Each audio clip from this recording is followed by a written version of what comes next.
this meeting to order. And is our secretary out there somewhere? There should be. Mr. Crittenden, would you be so kind as to deliver the invocation? Yes, Madam Speaker. Let's pray. Father, we want to thank you again for this day, this opportunity to get out and meet and come over to Tahlequah and do the people's business. Thank you, Father, for those that are here with us this afternoon, for those in our audience and the staff. Thank you for all the council members that are here.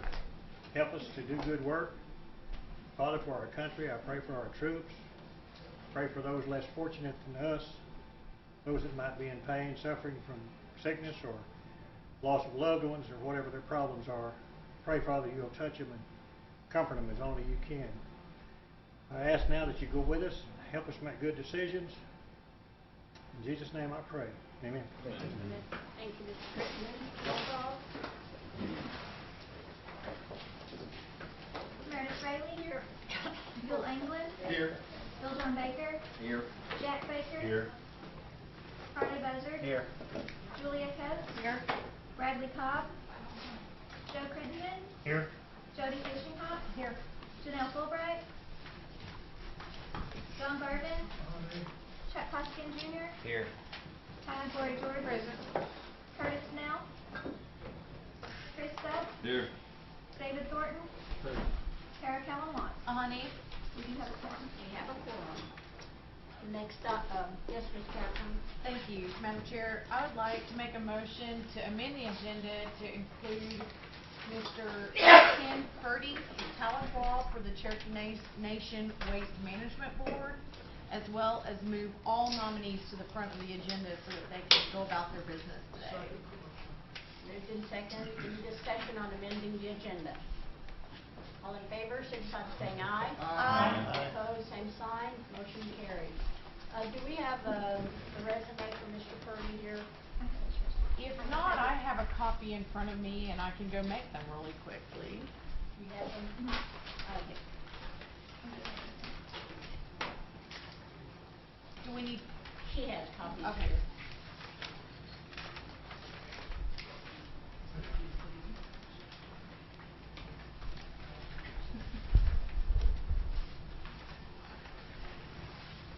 While she's getting those handed out, we will confirm the nomination of Mr. Fletcher. Oh, and did we vote? No. We haven't? All in favor, all in favor of amending the agenda, signify by saying aye. Aye. All opposed, same sign.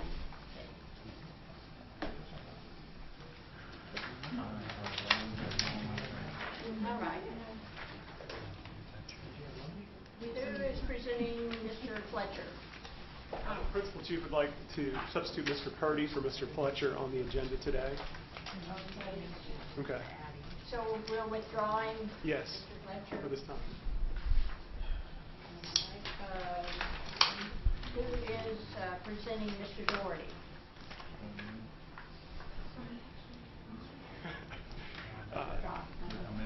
Mr. Doherty is here. I think he would be happy to probably speak for himself. His resume has been presented to you as a board member for Cherokee Nation Waste Management. Mr. Doherty, where are you? Are you way back there in the corner? You want to come forward? Thanks for being here today. Does anybody have any questions or comments for Mr. Doherty? Yes. Madam Chair, I'd like to make a motion to approve Mr. Doherty for the Waste Management Board. Moved and seconded. Any discussion? Yes, ma'am. I just have a question or so for Mr. Doherty. I guess my primary question is I'd just like to make sure that if you sit on this board, that you are willing on behalf of the company, the LLC that you're sitting on the board for, you're willing to make sure that we will have competent and qualified people that have a good track record in running landfills in the leadership positions at the landfill. Yes, ma'am. I mean, I think we'll all go into this with an open mind into every facet of the operation of it. And all, Ms. Jordan? Yes. Any other questions, comments? Mr. Doherty, do you have a comment? No, ma'am. All right, thanks for being here. Yes. No, Mr. thank- Shaw? Okay. All in favor of approving Mr. Doherty to the Waste Management Board, signify by saying aye. Aye. All opposed, same sign. Motion carries. Thanks for offering this, for being able to serve, Mr. Doherty. Appreciate it. Okay, now Mr. Purdy's nomination. Is Mr. Purdy here? Hi. Madam Chairwoman. Would you like to make a few comments? Just before- briefly, if I might. I have the distinct pleasure of representing two organizations. But primarily my interest in the oversight on the landfill operation is from that of my private business, which is a nonprofit organization that works with local governments throughout a 14-county service region in northeast Oklahoma that, not by accident, was set up more than 15 years ago to be identical to the service region of the jurisdiction of the Cherokee Nation. I represent an organization called the Solid Waste Institute of Northeast Oklahoma, and we provide a variety of technical and advisory services to local governments in the arena of solid waste management. Most recently, we've in fact been involved with tribal operations on the cleanup of a dump site on, I believe, on trust lands up at in the Salina area. And that's indicative of the kinds of cooperative efforts that our organization has had the privilege to be involved with the tribe for the duration of our organization. So I tremendously appreciate the opportunity to provide additional service in from the perspective of oversight of landfill operations for the Cherokee Nation. It is the only tribal facility in the state of Oklahoma. And moreover, from our organization's perspective, it is a very critical link in the market system of solid waste management options available to all governmental entities, to every resident of northeast Oklahoma and beyond. For that reason, we have every interest in the world from a private business perspective, and in representation of the board that I am being considered for today. I can assure you that I will express my fiduciary responsibilities with every intent of ensuring that the operation is a successful operation. Thank you, ma'am. Thank you. Ms. Jordan? Well, I think it's fair, Mayor Purdy, to ask you the same question I posed to the previous nominee. Will you make sure that we have competent and qualified people that have a good track record in running landfills employed at the landfill? I will absolutely do everything I can to make sure that happens. Thank you. Ms. Calmlott? And given all the stuff you just shared with us, do we have assurance from you that you will abstain should there be a conflict of interest? And that is, I don't think that there is much of a risk of that happening from our organizational perspective. We don't have a direct financial interest or operational interest with any other municipal or county government in that service region. Our primary service contract is with the state of Oklahoma through the Department of Environmental Quality, but it is to provide only technical and advisory services to those local governments. But should that condition arise, you have my word that I certainly will abstain from anything that could possibly represent a conflict. Yes, you have the floor. Well, I don't know if I technically have to relinquish this board, but I'd like to make a motion to approve. Okay. A motion to approve? Second. Moved in second, now discussion. Thank you. Is that all you need, Kara? Ms. Jordan? Oh, no, I'm sorry, Mr. Baker. Yeah, now, Ken grew up in a pretty seedy neighborhood, and but I've known Ken all his life, and he is an honorable gentleman, and probably the most qualified person that we could find for solid waste. everybody wants it. But he is certainly qualified, and he has taken it to heart for the last 15, 20 years as something, and I think we would be honored to have him. So. Thank you, Councilman. Ms. Fishing Hawk?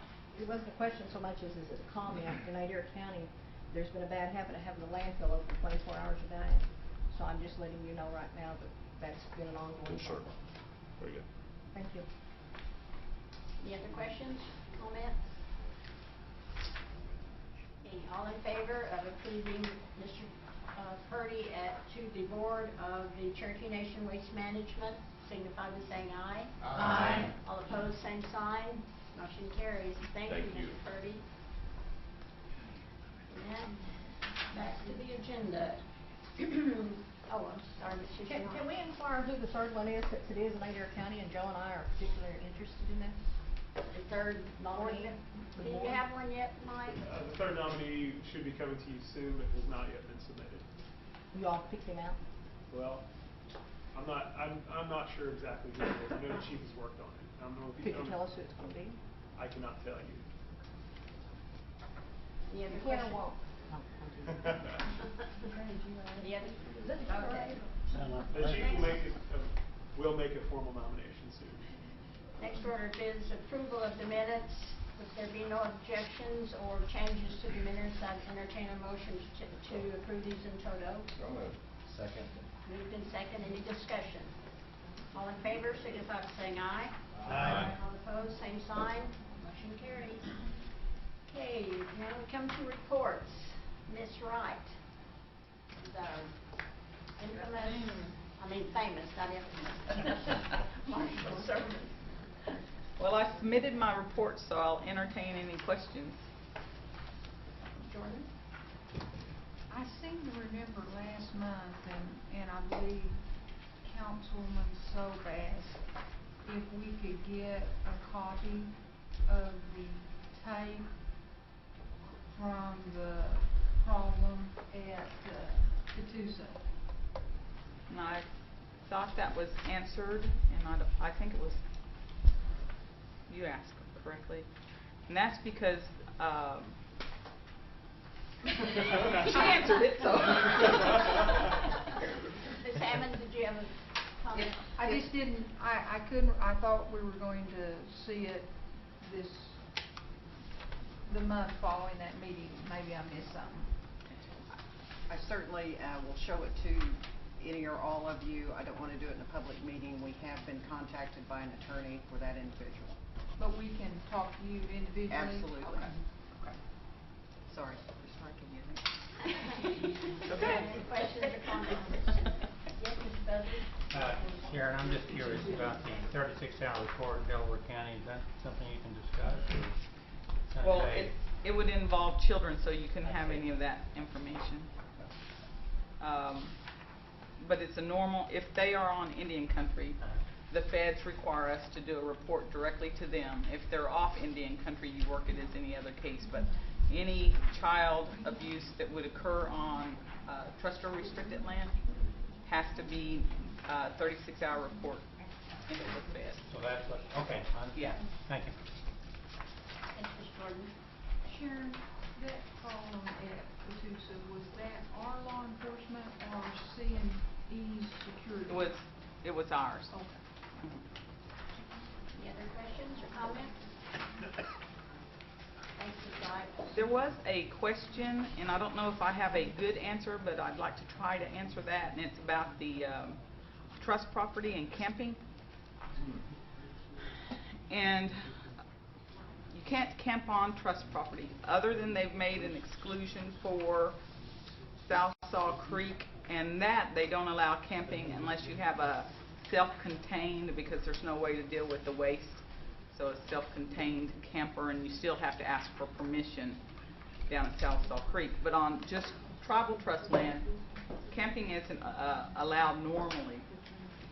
If someone lets us know there's someone camping, we'll ask them to leave, tell them it's subject to trespass, all of those things. If we don't get notified, we may not know someone's camping there. We may not tell them to leave when we've told someone else to leave. And unless we see it in one of our patrols or someone's exactly called us and said, do you know someone's out there on such and such property?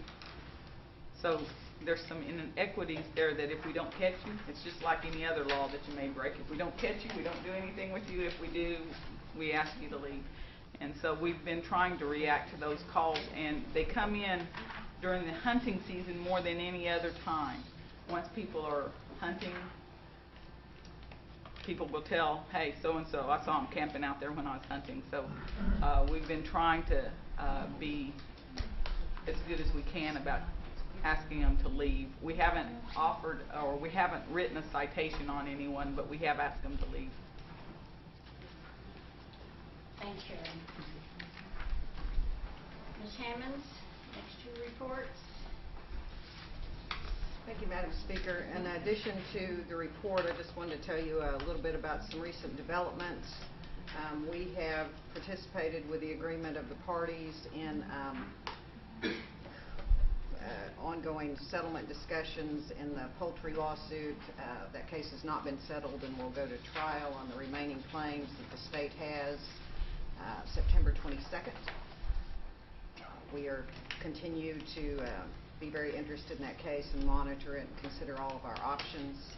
The findings of fact and conclusions of law are due in the tribal court Friedman case next week. We will be submitting those, as will the plaintiffs, and then after the judge has those, he will make a decision at some point in time later. There's been a new lawsuit filed just in the last couple of weeks. Mr. Hembry has asked me about it against C&E from two individuals who were, I believe, card dealers there regarding an alleged violation of the Fair Labor Standards Act. They claim that that C&E incorrectly calculated their wages. I spoke to Mr. Huffman and outside counsel about that just before this meeting, and I'll update Mr. Hembry on that C&E is working very closely with us in formulating defenses to that action. That, I think, is the latest recent developments. I'll answer any questions if I can. Questions? Yes, Mr. Crittenden? Thank you, ma'am. Anything new on the ICI lawsuit or anything that you can tell us about? No, they're in bankruptcy, and we had to make a decision whether or not to file a claim in that bankruptcy action. We did not. We don't think that we lost anything by doing so. What we gained, we believe, by not doing that is we didn't waive any sovereign immunity for any counterclaim that they had against us. And they've continued to assert in the bankruptcy that their biggest asset is their claim against the nation. We didn't want to risk that in the bankruptcy, so we didn't file a claim. Thank you. Well, is it true, Diane, that if they do pursue a claim against us, they would not be able to keep the money, that the money would be dispersed through the bankruptcy court to their creditors? That's true. So what's the advantage to them pursuing a claim against us at this point in time since they've bankrupted? What they allege the amount that we owe them is greater than the total amount of their indebtedness. And so they would withdraw their bankruptcy application, is that? I don't know. I mean, those cases are still out there. The Cleveland County case and the tribal court case, they've just been stayed pending the bankruptcy action, so there's in effect nothing going on. Now, correct me if I'm wrong, but doesn't, if the bankruptcy court trustee feels that there's any validity to those lawsuits, then they would substitute themselves and take the creditor, or take the debtor out of the situation. I believe that they could. I'm sure, Counselor, you probably know more about that area of the law than I do, but I believe that's correct, and I believe that the trustee would only take as good a claim as what ICI had. And if you'll recall, we had asserted sovereign immunity against ICI, and we want to retain that defense. The only asset that I know of remaining is that very small check that's being held in escrow by the District Court of the Cherokee Nation $10, $12, $14,000, something like that, And we're not gonna release that, right? not unless we have to.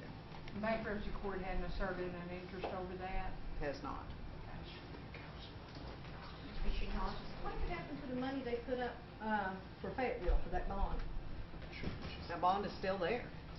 So if we decide not to keep the Fayetteville contract, they will pay for the bond, their bond, I don't know. to cover some of their costs, what? I don't know. Well, what I'll normally have to get back, happens? I'll I'm have to get curious. back to you on the Maybe lawyer. status of the bond. What was that last comment, Diane? I said, I'll just have to get back to you, Counselor, on the status of the bond. Jordan? The bond wouldn't in any way come back to us, though, would it? I don't think so. And if the trustee thought there was anything there, then they could have served an interest over that too. I think so. And they've listed all these potential assets in their petition. Yes. Any other questions? Thank you, Diane. Thank you. I think GEG's next. So I'll stand here. Any questions on GEG? Guess we have no new stuff to report then, huh? No, not really. Thank you. Election Commission, we do have a written report. Does anyone want to report? Thank you for being here today. Madam Chair, Yes, sir. Counselors. First of all, I want to apologize that no one representing the Election Commission was here last month. Evidently, there was some issues that came out during that meeting, some questions that we Councilor Snell had, and of course we weren't able to answer them, and we were requested to be at this meeting. During the first part of the week, we sent out a question and answer form to all of the councilors, and hoping that answered those questions that you have. And I'm ready to entertain any of those questions that councilors may have at this time. I assume everyone got a copy of what he presented. It had mostly to do with at-large voters. There was about 5 or 6 issues there, and we answered each and every one of them, referencing the Act 3905 and the section of that act that the question referred to. So we hope that answers all of the questions, with that. Some of them said they didn't get copies. Who did not get a copy? Mr. Garvin and... Did you get your handout with Purdy's resolution on the top? It's the last item behind.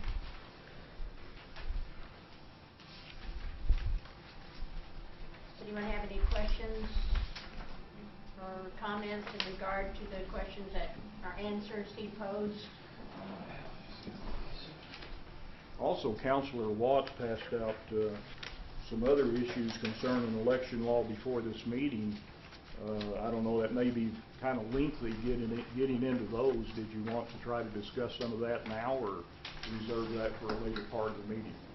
We'll probably refer to that when we get into the old business section.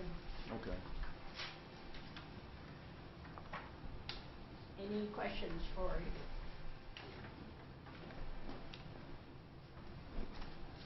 Yes, Mr. Hoskins? So the commission's sticking around to when we get to the... Yes. We'll have another, okay, thank you.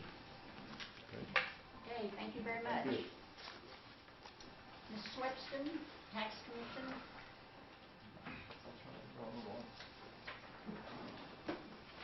Afternoon. Hello. I believe you have my report, and I will try to answer any questions that you might have. Questions for Sharon? Comments? Mr. Hoskins? Do you have any idea whether the administration has taken any steps to enforce the most favored nation clause in the compact with respect to some shops in southwest Missouri? You may not know. I just recently learned that was a potential. I know that we gave that to them, and AG has stepped out, so I'm not sure. I have not received any communication, but I know it was communicated to her to look at that to see if that could be done, but I don't know if anything has been done on that. I'll follow up with her. Thank you. Thank you. Mr. Baker? Sharon, you were doing some research on all the veterans, different Yes. types of veterans tags. Yes. I did contact them, and they kind of shook their head and said they weren't sure, and she said she would look at it and call me back, and she hasn't, so I need to follow up again on that, because she has not called me back, and that was the local tag office. I see. So, but I will follow up on that, because I'd forgotten, and I apologize for that. The question is, are we as cheap or cheaper than the state is on all categories of veterans tax? Disabled, you know, the whole 9 yards. I mean, I've got a lady that just swears that We're $2 higher. According to the website, we're not with OTC's listing. Yeah. But, so I went to the local tag agent, and she didn't just out and out answer my question. She said, I'll check on it and call you back. Yeah. So I haven't gotten a call back, but I will follow up on that again. But apparently, the widow of 100% disabled has to pay $2.50 more at the nation than they do at the state. And if there's any way that this body could rectify that, it just tickled me to death. But we need to. And I explained also to Mr. Baker that the papers that she brought to us didn't give her the 100% disabled. It only gave her the veterans. Yeah. And so that made her pay, because if it was 100% disabled, it was like $1.50 or something. But since the papers didn't say that, I wasn't able to give her the 100%, just the veterans. And she's saying that it's $2.50 higher, so I am trying to check in that to see. So, Jordan? Sharon, would you have any heartburn if we made a motion to change that, make it equal with what the state state has. charges? I don't think so. We have a commission meeting on the 9th, and I've got that on the agenda to go through my commissioners So to you're let them gonna know. pursue it through Yes. your commissioners? And then and once come we back do that, to then us? it comes back through this Okay. body once it goes through that commission. I went ahead and put it on the agenda because we have to post our agenda, although I hadn't heard back yet. So we will have that on our agenda for the commission meeting on the 9th. Would it assist you any if we took a poll here and said how many would be for such a change? I'm sure the commission would to be honor interested our to know that. veterans? Sure. I would make a motion then that we show support in what Sharon's trying to do with her commission in making the amount that's paid for a veteran's tag equal with that of the state of Oklahoma. Second. Moved in second, any discussion? Seeing none, Yes, sir. or less, if the commission thinks so. Well, of course. And some of them are already less. Yeah, or less. Right, Yeah. I would certainly accept that. Any other discussions?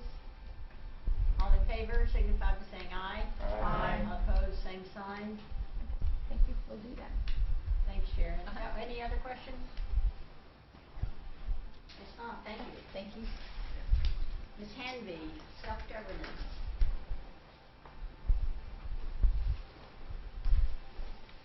Afternoon. Good afternoon. You have my report before you.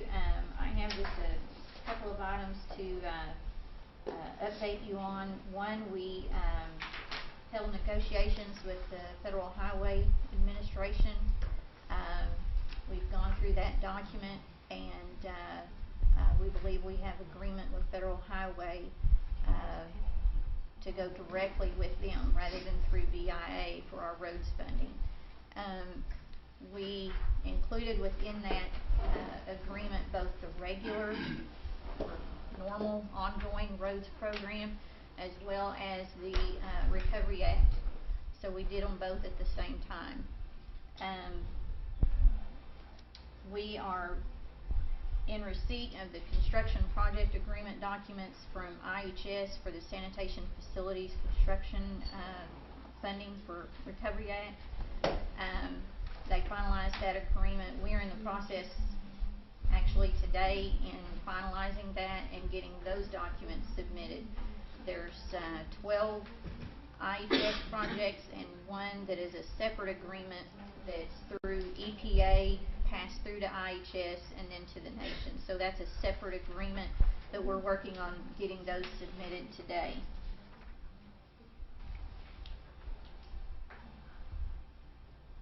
We have scheduled a Recovery Act training for September the 8th, the day after Labor Day holiday, to go through some reporting requirements, which are it's Section 1512 of the Recovery Act, specific reporting that the nation as a prime recipient will have to submit. and we're going through those requirements. We've already done a small training with the financial staff that are within each program.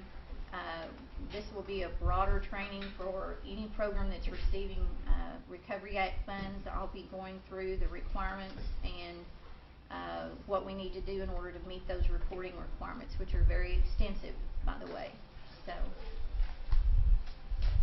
and that's the updates I have, unless you have any questions. Questions? Yes, Mr. Badger? Vicki, on our IRR funding agreements, do you anticipate getting those this year signed for in 09? And what I'm getting at is any of our projects on the stimulus projects going to get done this year. What do you have a take on that? Actually, we discussed that with them. The regular funding becomes effective 10/1, and of course that's subject to the reauthorization or extension of safety loop.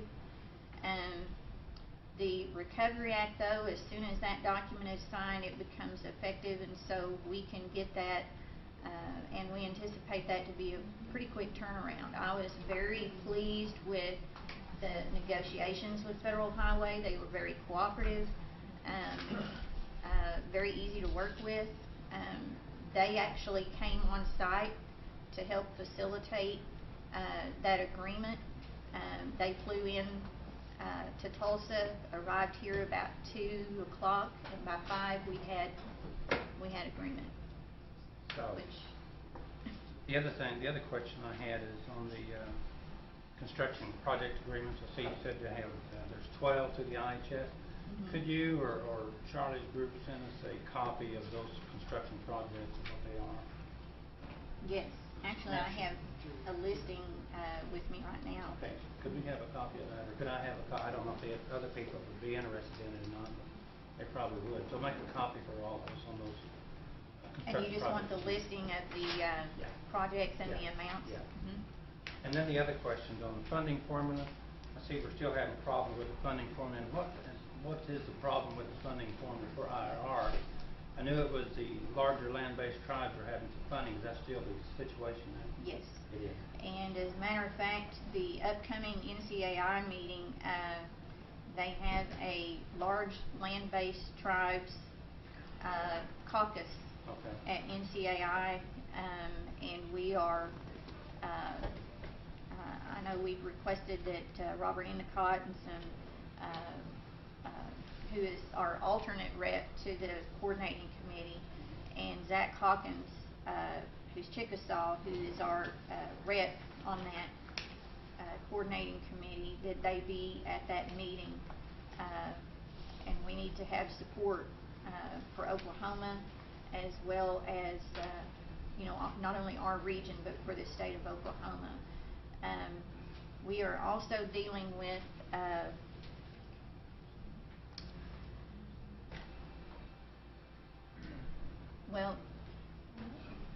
we're getting ready to renominate those 2 individuals to the coordinating committee. The self-governance tribes in Oklahoma have discussed the issue with the other region in Oklahoma's representative, and we are trying to address some issues there where we feel that there's not support for Oklahoma's issues, but maybe for that specific tribe's issues, and so we're trying to address that, which has actually lent help to the large land-based tribes. Okay. Thank you. And I would certainly advise or recommend that anybody goes to NCAI attend those meetings, because it's always a fight with some of the other tribes to keep our funding agreements up, and if we don't get in there and fight for them, we're going to lose dollars, and you're talking millions of dollars for roads. So I would encourage you to attend those breakout sessions if we go. So very much so. And I know that we don't have anyone from the roads program here, but I will say that I've attended some of those coordinating committee meetings. They get quite intense, and And more so than other national meetings or national committees that you participate in. And I will say that Zach Hawkins from Chickasaw Nation and Robert Endicott, who represents us as an alternate, those two gentlemen have taken a lot of heat, a lot of personal attacks on that committee. And I've already expressed to them individually that I appreciate their persistence on those committees, but they're in a difficult position. Thank you, Madam. Any other questions for Ms. Hanby? Excuse me, I did have one other thing. I believe it was Councilor Thornton that had requested a listing of Recovery Act funds by community, and I just received that yesterday, and I will be getting that information to you. Okay, let me go somewhere. Thanks, Vicki. Is anyone here from the Gaming Commission? Todd, codification? Yes, Mr. Morton and I had met during the last time that we've had a Rules Committee meeting. Title IV is now complete. That leaves 5 titles that remain. We should have those and done relatively soon.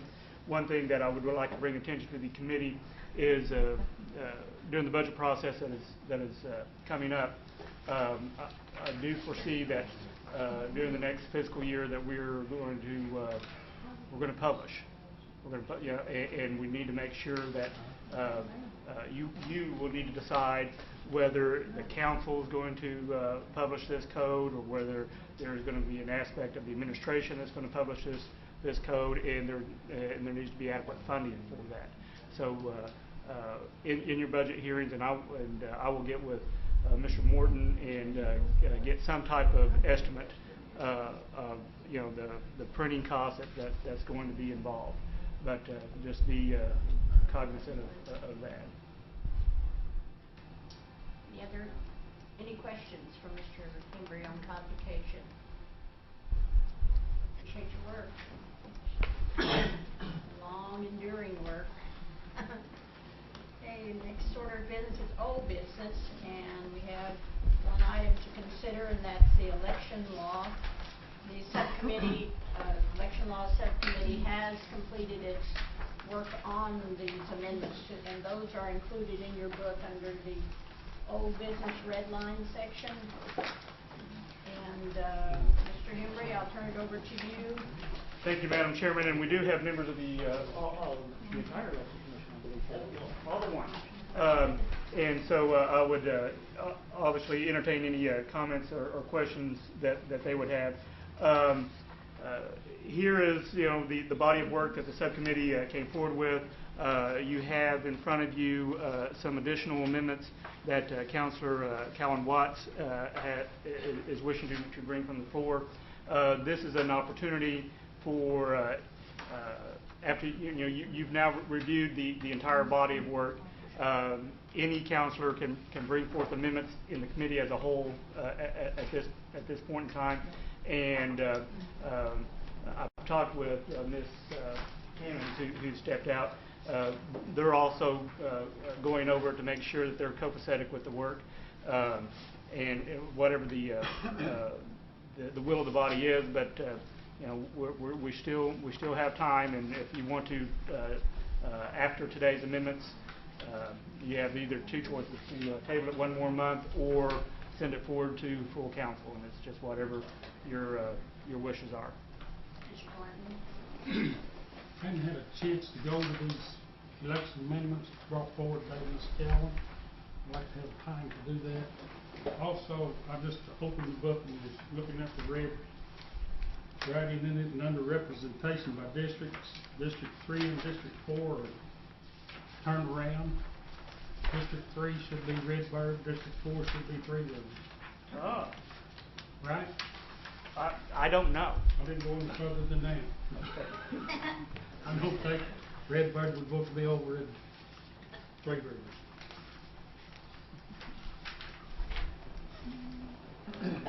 That is correct. You are right. Was it the will of the body to table one more month, or what is? Mr. Garvin? I'd like to offer a friendly amendment on section 21,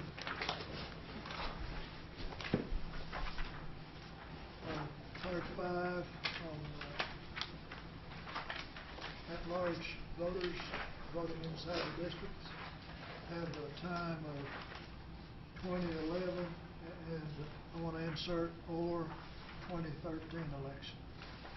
So my motion is to insert or 2013. Mr. Garvin, I couldn't hear you. I'm sorry. What section?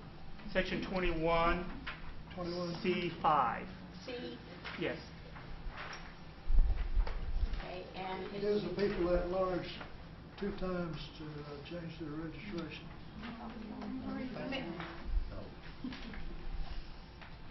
Needs a second. Did you get a second? Who seconded? I'll second it. Second. Now, discussion. Ms. Count Watts. Just to clarify, this is C5 based on the language presented at the last meeting that we had, right? That you had the amendment in writing that was handed out or something? Yes. What I had, and I'm just putting this out, was in lieu of the amendment that you're offering would be to add a sentence before the last sentence in section C2 that would state when redistricting occurs, so we don't have to keep going back should this, because it's going to keep happening. Redistricting is a variable thing.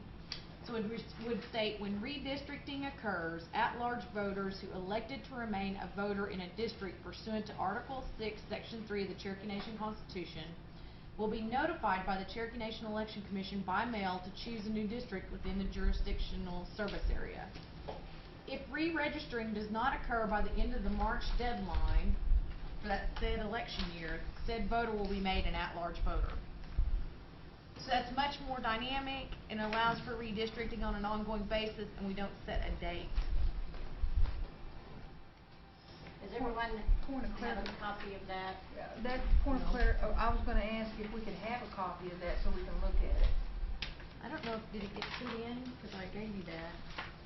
Kara, was that supposed to be included in this? Yes, and it didn't. It's pertaining to the what? So how long do they have to change? Okay, so just a moment, Kara. Mr. Embry. You know, to comply with Robert's Rules of Order, we have a motion that has been seconded, and right now we are in discussion. Ms. Cowan Watts has stated another proposed amendment, but hasn't moved that amendment, and it's still part of the discussion. So we will need to, you know, obviously what's germane at this point is the discussion of Mr. Garvin's amendment. Ms. Cowan, and Madam Chair, this is directly germane to, I mean, I think it's just an alternative way of what he's trying to get at, and I've offered alternative language for us as a body to discuss, but it sounds like it didn't get put in as I'd requested. It didn't get put in the written, so I will go make a copy really quickly. So you're offering alternative language to what Mr. Garvin? To reach the same objective that I believe Mr. Garvin's amendment is. She would have to offer that language as a friendly amendment, and Mr. Garvin and the second would need to accept that. Kara, are you going to do that? Yes, and if you'll give me a moment, I'll be right back with copies of it. So it's what she's saying, we have to 2013 to do this? She is saying that it would be an ongoing process. It's my understanding. When redistricting. Anytime there was redistricting. Anytime we redistricting. Ms. Jordan, go ahead. Todd, now explain this to me. This section 5, if we vote in redistricting, and let's say we split a district, then what this section 5 is saying, that a person that is in that district could then elect which district they were going to go into. Correct. No, that's At large, only at large. only if they were at large. But at large, the at large that have previously chosen, let's use us as an example, myself and Mr. Baker. As an example, we have someone at large that within the time limit required by the Constitution elected to continue to vote in Cherokee County. Now, if redistricting goes into effect, and we have 15 districts, we have basically split Cherokee County. That person that has previously signed up as an at-large voter but wanting to vote in Cherokee County now will select through the year 2013 or wherever the cutoff is for the next election, which side of the county they're going to vote in. Is that correct? Okay. I just wanted to make sure I understood before I voted. Mr. Thornton, Mr. Baker, and the other Mr. Baker. Todd, how does this section 5 differ from the Constitution as it states now? And is there an age limit on that? Is there an age limit in the Constitution on this? Well, Section 5 is assuming, and well, it's not assuming, you will have to have complied with the Constitution, okay? And with Article 6, Section 3, okay? Let's assume that you have done that, all right?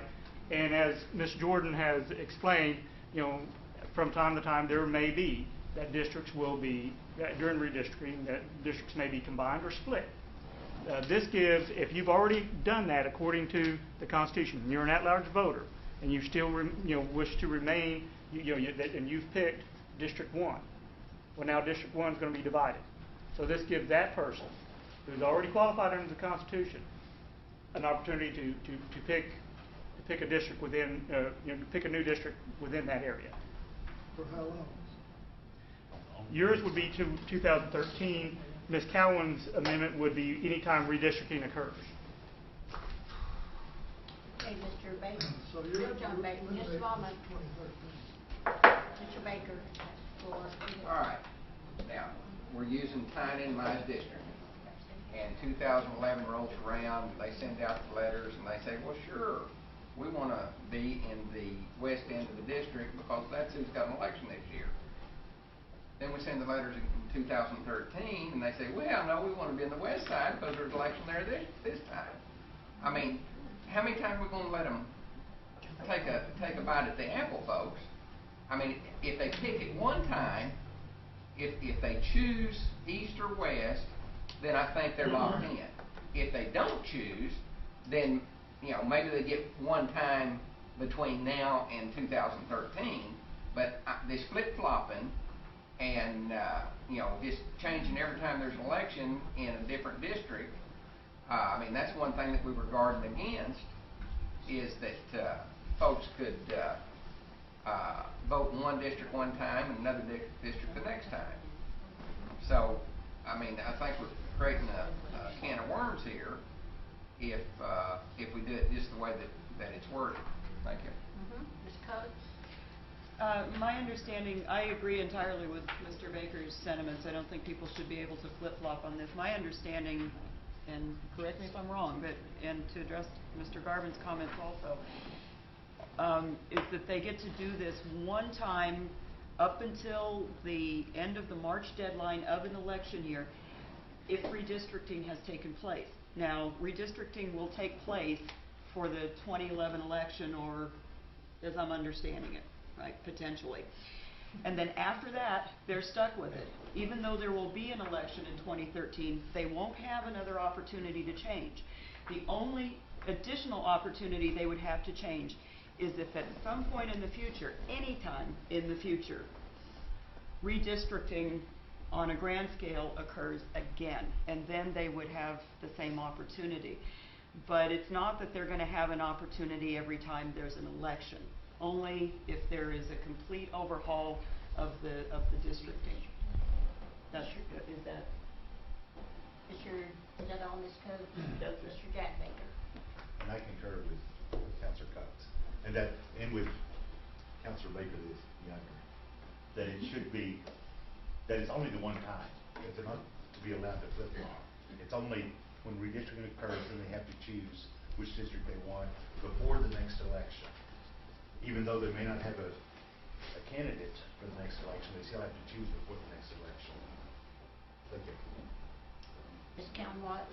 So, the deal is it's not to allow them to just go back and forth, but this body shouldn't go back and forth every time there's redistricting and set new rules for how the at-large who chose to stay in. So this sets the standard for the obligation for the election commission to notify them that there has been some significant redistricting which would require them to, because we're only envisioning redistricting in the terms of what we've done. You know, given data and the electronic systems, redistricting could be very different in 5, 15 years. And if this body goes back every time to rethink that, it does become a political deal rather than just setting a standard that our citizens can know that we constitutionally provide them a way to stay in, which I believe was the intent of the Constitutional Convention, was that we allow them a way, and this is consistent, so we're not setting it only in terms of our lives, our short or our political lives, even on this council, for just that 2011 or even 2013 election. This is a mechanism that's consistent with only when redistricting occurs. And I think that's, maybe you don't like the exact language, but we should offer amendments more around this than just only thinking in terms of the short term. And that's my point. Thank you, Madam Chair. Thank you. Mr. Baker? Yeah, and even thinking about it further, like in Mr. Garvin's case, if they chose Muskogee County, his district's not going to change. So they have no choice.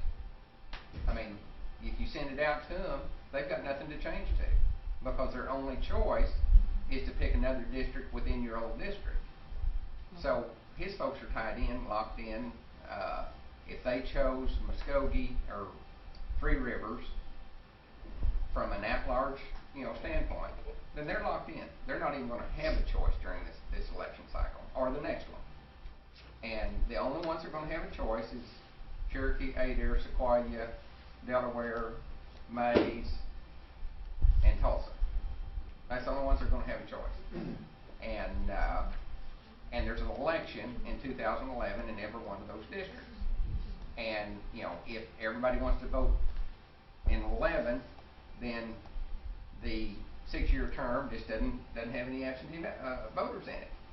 And if they fail to answer, then they automatically, I assume they automatically go to the other one. Is that, if they don't answer, that's a question of election commission. Is there someone want to respond to that? Mr. Well, I'm sure they haven't had the opportunity to contemplate that. Okay. Since, Well, I would think that would be the case. If they don't choose, then they'll be assigned to the other district. I think that's some direction that we would need to give them. And, but, I mean, I don't see the point in it going on forever and ever. I'm done. Mr. Hoskin? So, Todd, if we didn't adopt what Councilor Watts is suggesting, then we get to the next redistricting and the next redistricting, and each time we might face this question of what happens to an at-large person whose district is suddenly reconfigured. So our options are to do this now. We could do it down the road each time. Well, yeah, but this sets as Ms. Watts said, sets a standard as to do. Obviously, this council or any future council can amend the law as they see fit, but this kind of sets a roadmap for it. Ms. Coates? Mr. Hoskin, are you finished? Ms. Coates? I was just responding to Mr. Baker's. I think the last line here says that if a district, say Cherokee County, is being split and a person doesn't select in 2011 one or the other, then what happens is they default to the at-large district. They become ours, as I'm reading this. Mm-hmm. So they, rather than the other half of Cherokee County. Well, and see, that's so wrong that it's not even funny. They have made the effort to say, I live in California, and I want to vote in Cherokee County. Now, the Constitution gave them that right and that ability to say that, you know, I live outside the 14, but I want to vote within the 14. Now, by virtue of them not getting a letter, being in the hospital, being busy, they don't respond. Now you've taken away something that the Constitution has given them. They have the right to continue voting in district even though they live outside the deal. So, see, I think you're taking away a right that they have made an effort to abide by the Constitution, to say I can vote in Cherokee County for the rest of the days of my life. And now we're going to tweak it so that if they don't respond, now they're right back out again. So I mean, I don't see where that would be fair or right or decent or anything. Thank you. Ms. Jordan? I need to understand what is on the table. The first motion by Don was to add R 2013. Then Kara had an amendment. Was that accepted by Don? No. No. What is on the what is up for before your body is Mr. Garvin's amendment to add or 2013. So that gives them 2 bites at the apple. No, it doesn't. Well, but I don't see how it doesn't. They have to do it one time, and they can do it early or late, or, But it doesn't say one time. well, how are you gonna do it twice? Well, after the 2000 election, they can just turn around and change it again to two. They'll be before- doing it twice. That's what I'm saying, Don. It's just one time. Unless you do your wording a little different, they're getting 2 bites at the apple. I don't think so. I respectfully disagree, but with adding our 2013 in there, a reading of. It says or, O-R. One time. Ms. Jordan, you have the floor. Ms. Jordan. Don't mean to argue, but the way I read it, if you add the R 2013, they actually can change before 2011, then turn right around and switch before 2013. I honestly liked Kara's thing that where she would amend C2 because it would be a forever deal. It doesn't have dates in it, and it works for all redistricting as you redistrict over the years. As you all know, Kara and I don't agree that often, but I actually do agree with her on this, that this one makes more sense, and no disrespect to Mr. Garvin. But I think somebody's going to see a loophole there. I think you're definitely wrong. Miss, are you finished, Todd, Ms. Jordan? you Well, wanna- she will have to Ms. recognize Jordan, him. Are you finished? Yes. Okay, Ms. Fisher Hall. I was gonna ask if the 2 at-large counselors, that's how I was understanding it. Is that how y'all's understanding it? There's 2 chances there? Yes. Right. Okay. Ms. Fulbright? I do not agree with Kara's thing because I'm just like, if you don't choose, you're automatically thrown over to an at-large voter when you don't want to be, because this happened in the past already, because these people had moved, they had the wrong address, and when they went to their old polling place to vote, they were told, you are now at large and you cannot vote. And I agree with Mr. Baker that it's taken something away from them to automatically change them to at-large when they don't want to be. So, I'm for mine and Mr. Garvin's amendment, because even if it does give them 2 chances, so what? Maybe they couldn't find them the first time. Thank you.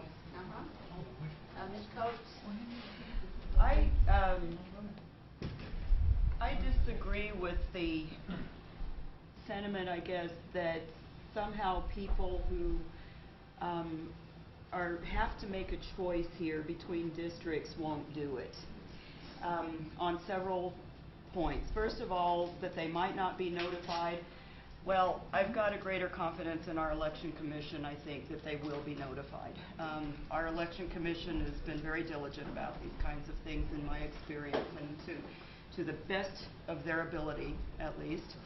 And if people have moved and not made changes in their address and registered those changes, the responsibility is on them, not on us to chase them down to do those kinds of things.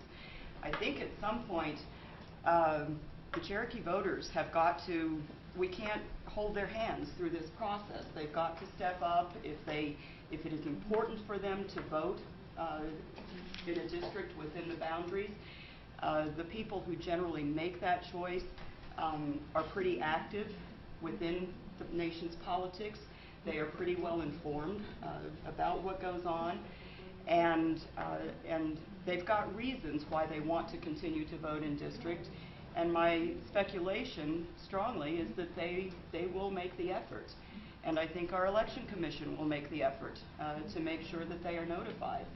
And there's got to be some effort forthcoming on the part of the voter as well. I don't think that we have to, that we should try to hold their hand at every step and to make sure that they don't get kicked out. If this is something that is important to them to stay within district, then they will make the effort to do that, is my presumption. Thank you. Yes. Ms. Count-Watts? Madam Speaker, I'll call for the question so that we can consider. Let's see, Mr. Garvin, yeah, you've had a chance. Mr. Baker, you've had a chance. Everybody's had a chance to talk. The question's been called. Clarification. Yes, sir. She's calling for the question of Mr. Garvin adding or 2013. Yes. All minds clear? All in favor signify by saying aye. Aye. All opposed, same sign. Aye. Roll call, please. Yes is you agree with Mr. Garvin's amendment.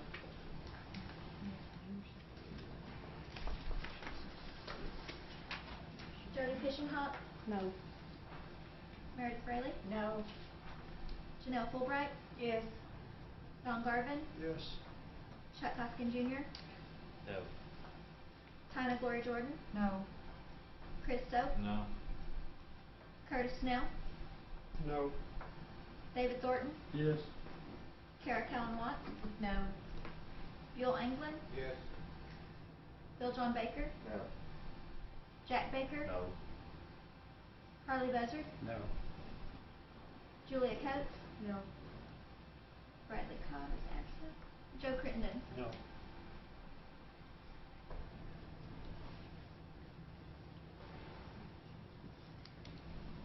We have 4 yes and 12 no. 4 yes, 12 no. Sorry, the amendment fails. Ms. Count-Watts? Thank you for the attention to this issue, Councilman. Could we accept the amendment that I've submitted in writing to amend the language?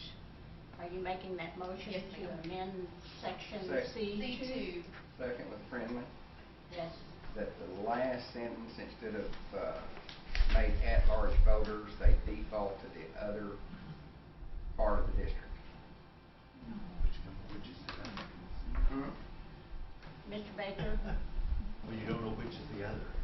Well, It would be, well, I know okay. what you're saying. Here's is what's that going to they have happen. They're going to get a letter. What- Just a moment, Okay. Mr. Baker. Yes. The other Mr. Baker. Because what you're saying is, you're assuming that they know there's going to be an election in one district, and since they didn't choose that, or for a council member in one district, since they didn't choose to vote in that district, they automatically will go to the other. Right. So, But that has to be answer. clarified somehow. Excuse me. Thank Mr. you. Baker? Well, I mean, in every district, there's going to be an election in 2011. And the election commission is going to do their due diligence to get out and contact every single voter at large that has chosen that district. And they're going to send out 1,000 letters and say, hey, if you want to be in the west half of Cherokee County, you need to sign this form and send it in. And 500 people are going to do it. 500 people are not. And the 500 that don't, rather than being relegated to at large, I think they ought to be given assigned to the 2013 district.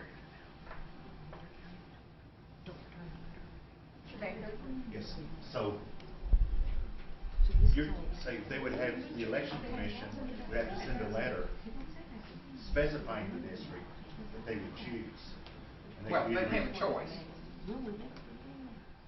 Mr. Henry, can I interrupt just a moment? Mr. Henry's arm's about to fly Well, off. and you know, I know it is a sort of a movement of the body to be more particular about Robert's Rules of Order.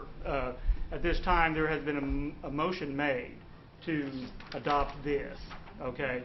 Now, properly, it needs to be seconded and then ask if the author would accept a friendly amendment. If you know, for instance, Mr. Baker said second with a friendly.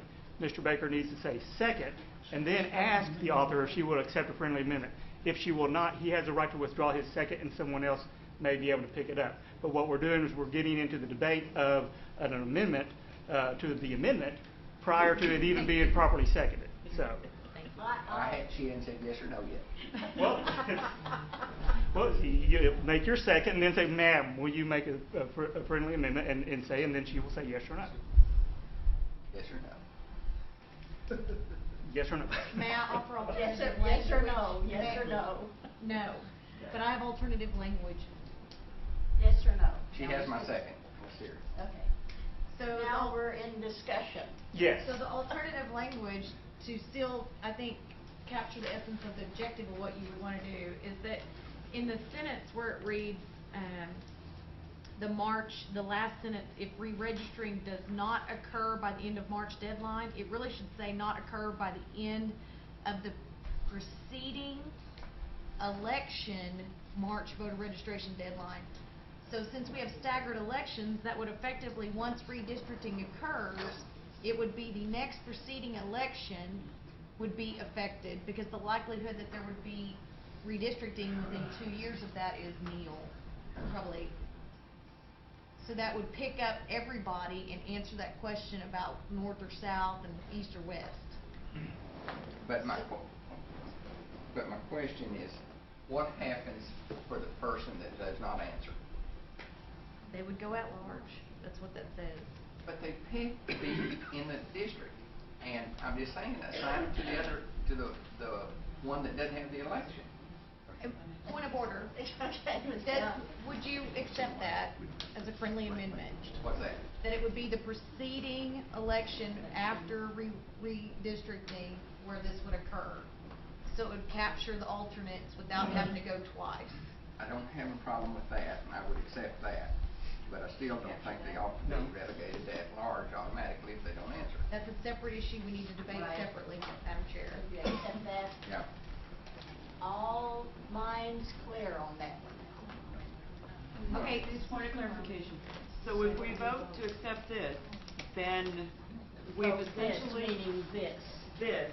With the With amendment. that language, then we have eliminated essentially the possibility of changing the portions that Mr. Baker is objecting to. That's correct. That's Well, the way I understand it. We've got her motion intact, but I'm getting ready to add an amendment that's not a friendly. Point of order. He just accepted my friendly amendment to add that little bitty language. I did do that. All in favor? No. Point of order, okay. Tell us that language and what do we All right. Okay. No, Now- Mr. Hoskins. Okay. I yield to Mr. Baker because I think. Yeah. Now, I would like to make an amendment that the last sentence that said voter will be made an at-large voter, that the said voter will be assigned to the 6-year district if they don't choose the 4-year district, because 4-year election will be first. Assigned to the next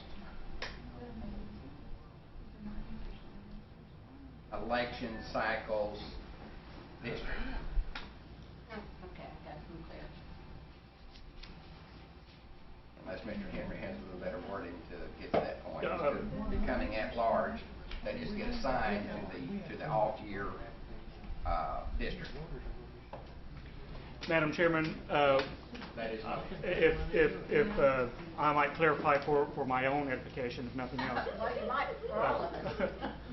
What we have here on before the body is a main motion, an amendment to. with, she accepted, and I didn't get the exact friendly amendment that, but you have a main motion by Ms. Callan Watts, okay, which is to amend C2 with additional language that she accepted as a friendly amendment from Mr. Bill John Baker, okay. Mr. Baker has made a motion for an amendment to the amendment, okay, so we must dispense with Mr. Baker's motion or amendment to the amendment first prior to voting on Ms. Kara Watts'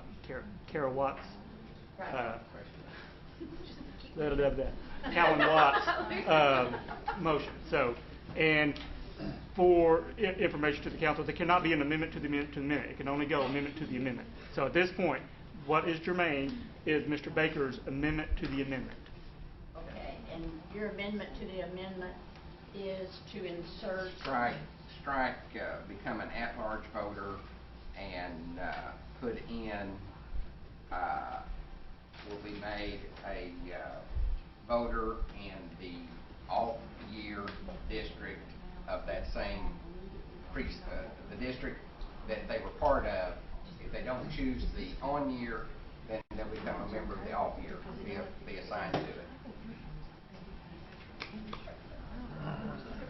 Clear? Ms. Calhoun, you're next. I will defer to whoever I've talked enough right now. Okay. Better word? Jack Baker. I move to table until next month so that the language can be worked out so that we all understand. Second. All in favor, signify by saying aye. Aye. Same sign. Thank you, Mr. Baker. You're welcome. Okay, Mr. Hembry, you have the floor. Thank you, Madam Chairman. Again, there is this is the body of work from the subcommittee.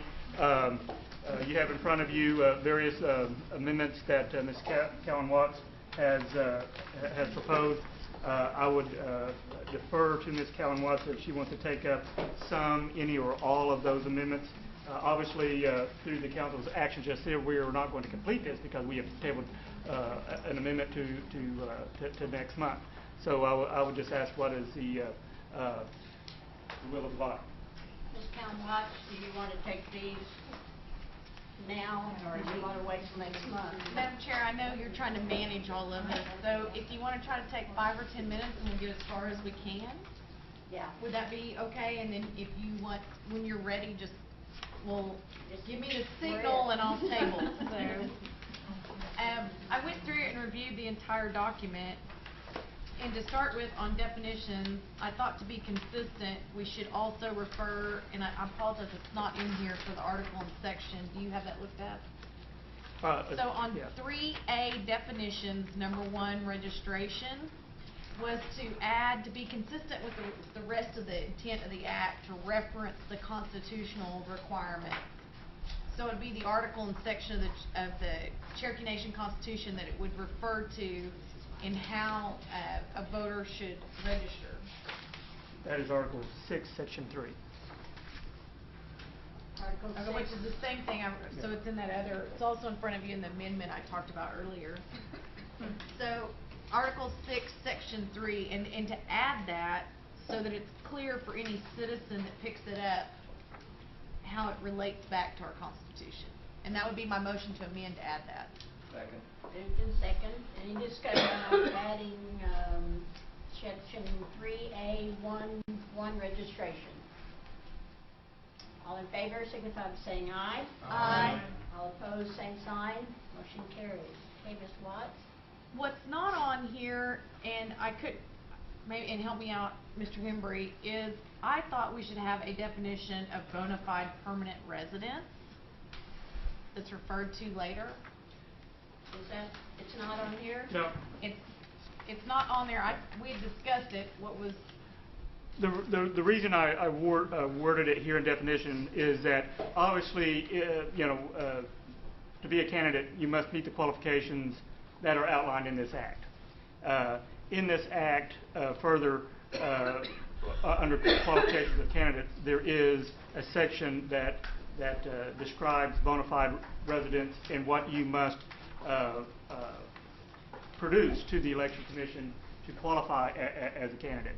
So in the definition phase here at section 3A, I believe that it suffices to say a candidate means a person who has filed to run and is qualified to run, who has filed and who is qualified to run in an election to hold office. Because further on in this act, you do delineate what it is to be a qualified candidate. I'm not going to offer a motion at this time, given the response, but if somebody else feels like we should, maybe one of the lawyers in the room.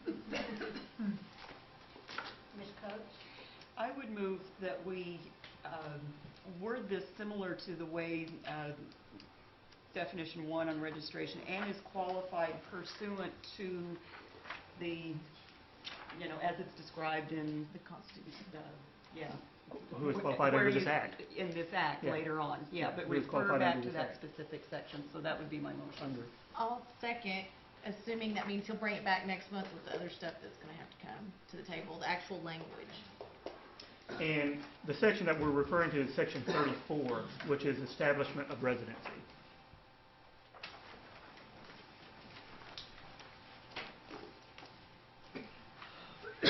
Okay, Ms. Watts?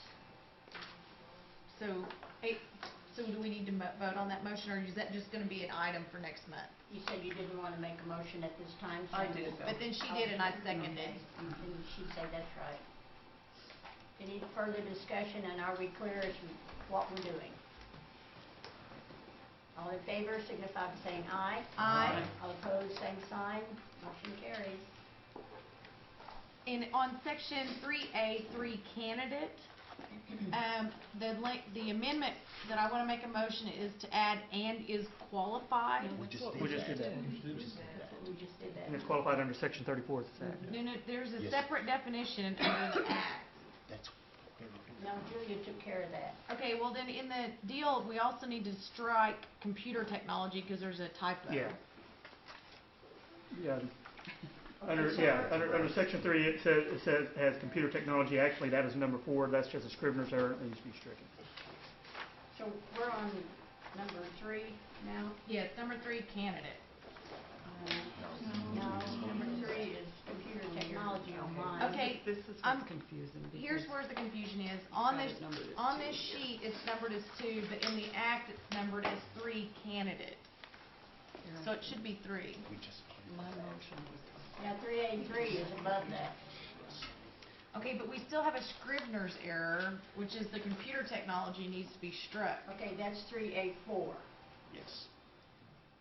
You have your section above. If you have the book that has what's been I see what you're amended, saying. computer technology is a scrivener's error that needs to be struck. Mr. Henry, you have your hand up. Yeah, correct. You look at your book and see the election amendments here. You have section 3A3. And the reason it has number 2 out there is the second amendment, or the second proposed amendment. And that just wasn't put out there. It should have been more indented. But at any rate, candidate means a person who has filed and is qualified under Section 34 of this Act to run an election, to hold office, to hold an elective office in the Cherokee Nation, period. In the book, there's a scrivener's error that after the period it states computer technology. That's a pure scrivener's error. No motion needs to be made. It's just stricken. Just strike. Right. All right. The next proposed amendment by Ms. Watts is Section 3-A4, computer technology. And that motion will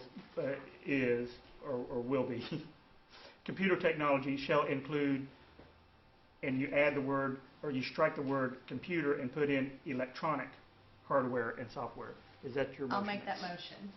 Can I have a second? Moved in second. Any discussion? All in favor, signify by saying aye. Aye. All opposed, same sign. Carried. Okay, there is a scrivener error on page 2 where the space needs to be deleted between 11 and 12. And if it's okay, instead of taking, unless there's an objection, we won't take action, we'll take note that it needs to be fixed for the final copy. And then page 3. Page 3 on this red line version we're talking Yes, about? the red line version, thank you, Madam Chair. And so page 3 is, I didn't know if it was clear, and Mr. Hembry and I debated it, but on number 15, initiative petition, I felt like this language was not clear for Joe Cherokee, meaning normal citizen and difference between initiative petitions and other petitions. And I felt like that language needed to be clarified, but maybe it doesn't.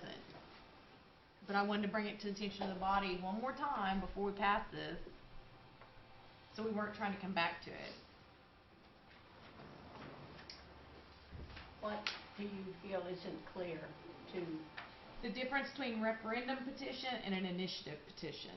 That the language has very little, I mean, there's nothing other than the particular articles in the Constitution it refers to that shows the difference. It doesn't talk to what it's actually speaking to, what the difference between an initiative petition and a referendum petition is.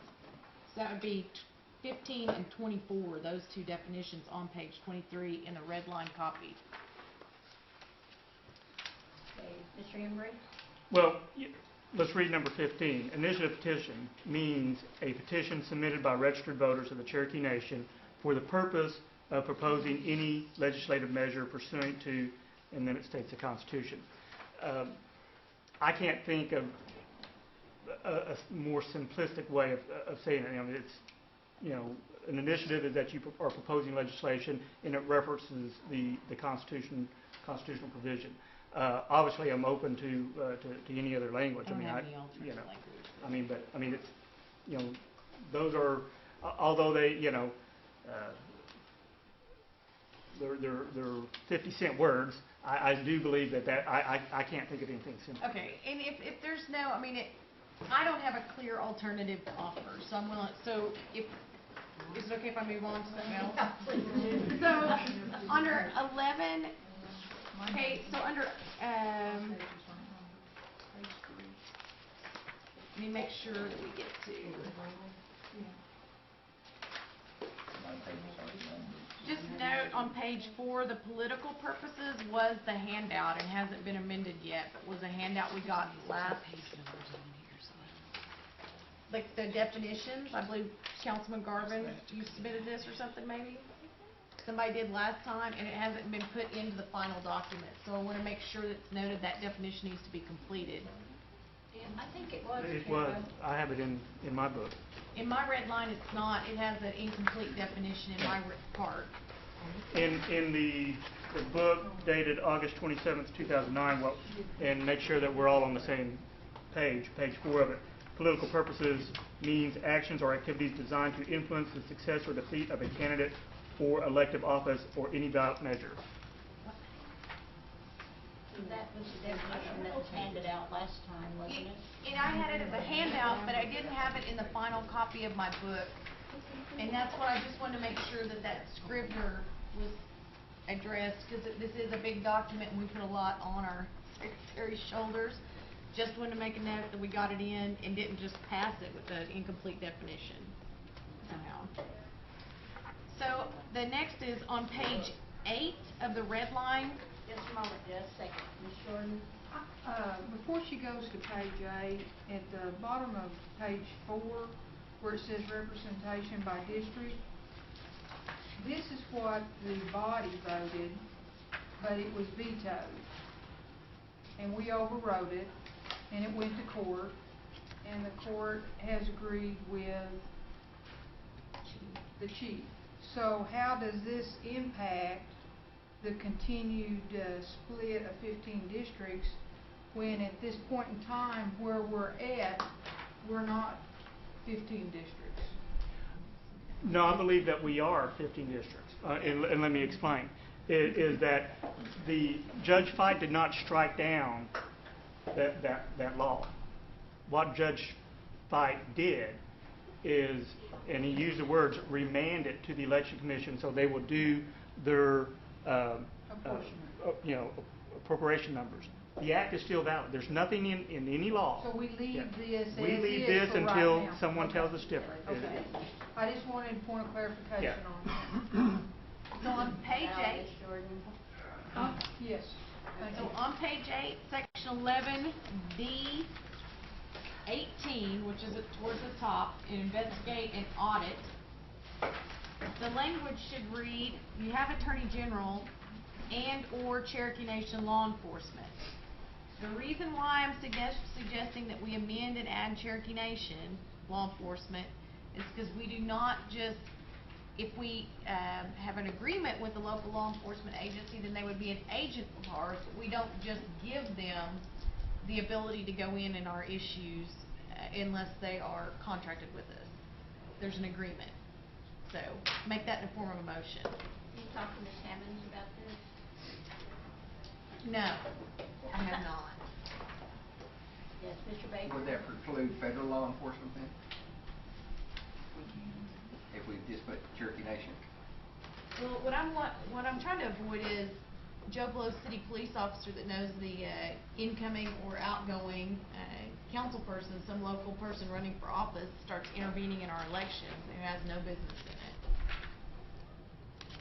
Not precluding somebody like Fed. Mr. Hoskins? Yeah, and I think that was my original language, and I don't think it's a bad idea for Cherokee Nation. It seems like, though, we actually instruct the commission to notify local authorities of some other part of the act. So it's almost like we're saying two different things: be on notice of our rules, but don't try to enforce them, which might not be a bad idea, because I agree, you know, local law enforcement might not have the knowledge, but it does seem like we're a little inconsistent there.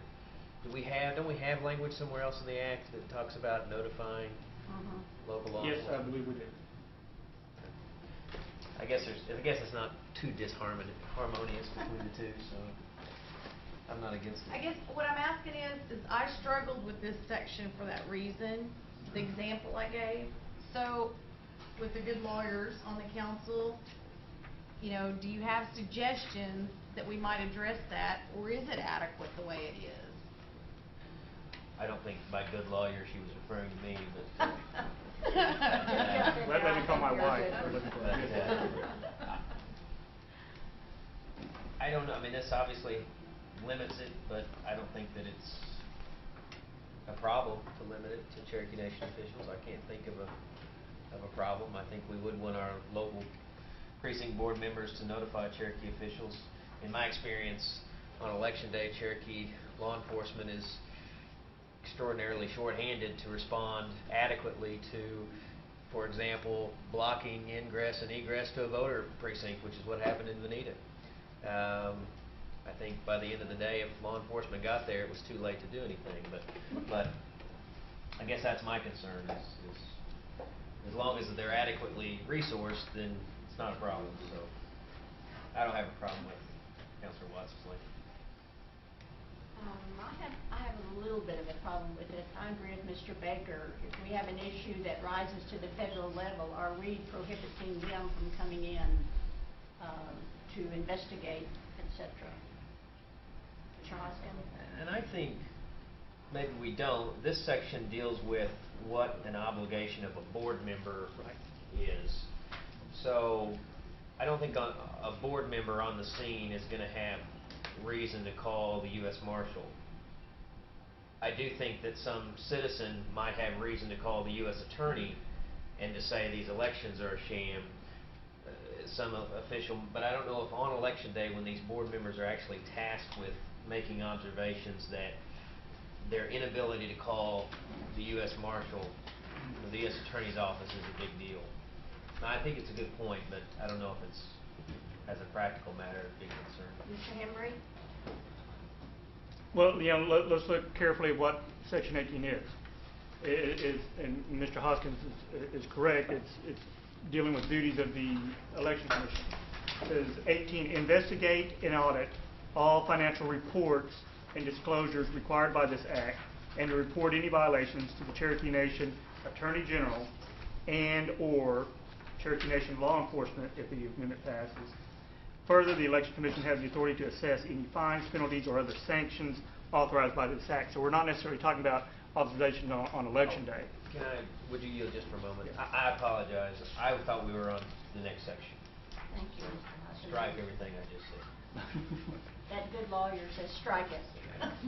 So, is it limiting? This sets out minimum duties, all right? You know, and we're dealing with an election which is inherently an internal matter. Okay, they have a duty to, you know, to at a minimum report it to the Attorney General and/or Cherokee Nation law enforcement. However, any citizen, when they see any type of wrongdoing, you, Election Commission, if they believe that there is a crime, a federal crime committed, there's nothing that would prohibit them from contacting federal law enforcement. You know, will they get in trouble if they report it to the federal law enforcement? I don't think so, but they have at least a minimum duty to report it to our Attorney General and our law enforcement. That's the way I would interpret it.